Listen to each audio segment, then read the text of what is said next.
it gives. Right? But it doesn't create a scenario where herding has appearance. That's the one thing in Indian market. Right? In Chinese stock market, herding never exists, only in high volume states. Right? This is high volume, yes, clearly you can find herding is there. The Chinese culture is also different. Those guys take more of a collective decision. They believe more in others what others are doing. Right? If you see the Chinese industry, most industries, the massive production is there. The bigger teams are involved. Bigger collective decisions are taken in those setups. So the reason is that sort of philosophy comes in their decision-making process that reflects in the stock market. That they believe that if others are doing whatever they're doing, let's do the same thing. Which we used to also have earlier. Now gradually I'll say Indian investors are becoming more and more is believing more in himself. Mutual fund industry has done fantastic in the last a decade or decade and a half. Right? So in Indian market, herding is not related to the level of trading volume. Volume goes up, volume stays normal, volume comes down. Doesn't matter. It has nothing much to do with the herding behavior as such. Then we try to see that what happens. I mean, is herding uniform? Or is it when a company is relatively small, then there is more herding? Or when a company is relatively large, then more herding? So we try to get the answer to that question also. Have a look here. As the equivalent measures implied, it suggests the results may be affected by the size of stocks in each market. So this paper implied that large stocks tend to respond much quicker than small stocks to good news. Right? Let's try to understand this. Again, 30 seconds here too. I hope I'm not exceeding my time. Let's see this. Large stocks tend to respond much quicker than small stocks to good news. Assuming RBI, or let's say ministry, any government ministry has given some good news, which is a macro news for a particular industry, let's say cement industry or automobile industry. What this paper is saying here, McQueen's paper, that the larger, bigger companies, they will respond quickly to good news, not the smaller companies. Why? Sir, larger company has resources as compared to smaller companies, more resources. Right, one thing. Sir, good company has much of resources to use that. Correct. Anybody else? Larger are they are risk takers. They have. Okay, understandable. As you know, the law of market capitalization that includes those shares which are more traded. So that's why the large cap shares have more. As compared to small cap shares. Right. They follow more rally than. Good. Now, the issue is, these are the ones people know. All these people know the big companies. Right? There is some good news there. People always buy those shares. Not the majority of investors knows the mid caps or small caps of the same industry. Right? Financial journalists, media, right? Financial analysts, these guys, all these analysts which work in this industry, these analysts, they give too much importance, or if not too much, adequate importance to the larger companies. Right? Which generally the small fishes, they get ignored.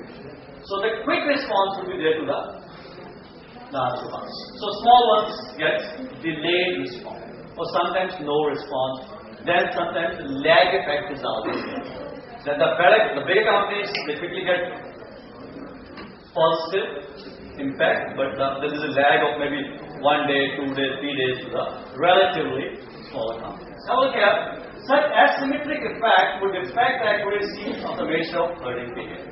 If the asymmetry is there, then obviously there will be an impact on the herding behavior, it won't be uniform. All the shares in each market are categorized in 3 groups. Group 1, the smallest 10% share.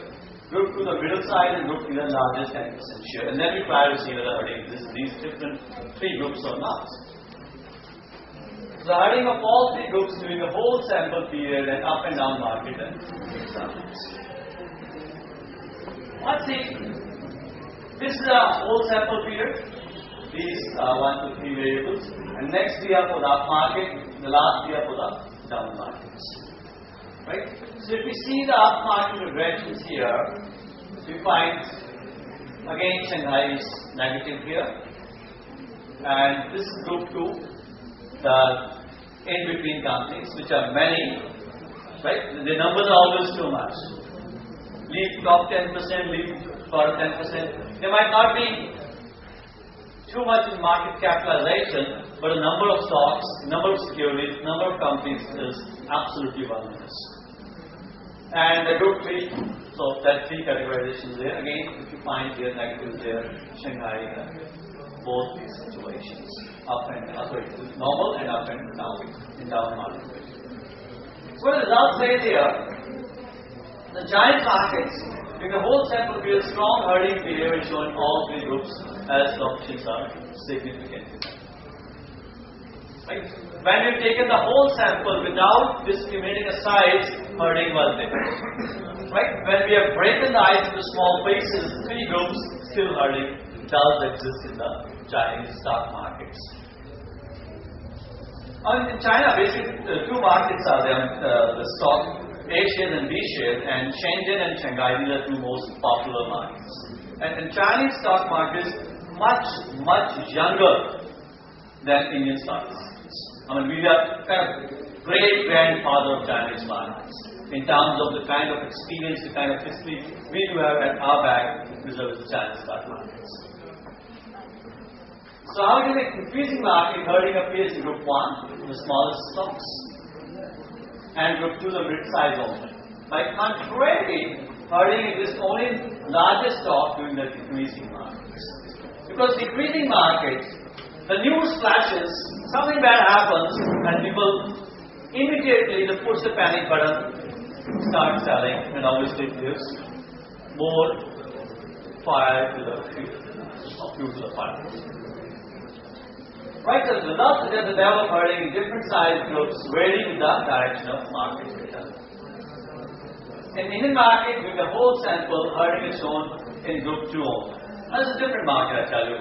There's very big volume of company in the mid-segment. Absolutely big. Only second to US. No other country in the world has got as many mid-segment companies in terms of number of companies. No other country in the world. In the increasing market, again, herding is shown in group 2 only. In the decreasing market, no herding is likely in the market in all the 3 groups. The findings suggest that herding in India is as a result of herding of mid-size stocks. Right? Now again, why not too much in the large companies? The reason is large companies are adequately scrutinized by the financial media. If something comes, some good or bad news comes, within no time the market responds and there is no further room for any abnormality of returns. Right? Because they are highly searched companies. They are the tips of the whole segment of investments, particularly the wholesale segment.